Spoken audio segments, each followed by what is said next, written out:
శభాష్, బాగా నటించావు, గొప్ప నటివి.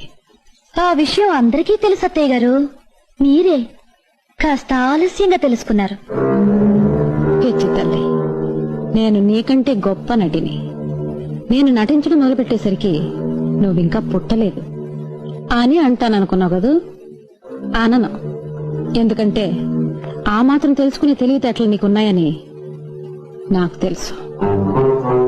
కోడలు తెలివితేటలు మెచ్చుకునే అత్తగారు దొరకడం ఎంత అదృష్టం అని నేను మురిసిపోతున్నాను. ఇన్నాళ్లకు ఎత్తుకు పైవెత్తు వేసే సమూచి దొరికిందని మీరు మురిసిపోతున్నారు కాదు?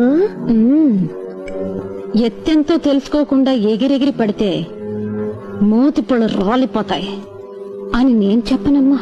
రాలిపోయిన పళ్ళు కట్టించుకున్న అనుభవజ్ఞులు ఎదురుగా కనిపిస్తుంటే నాకు ఆ మాత్రం తెలీదా? ఈసారైనా కాస్త జాగ్రత్తగా ఉండండి.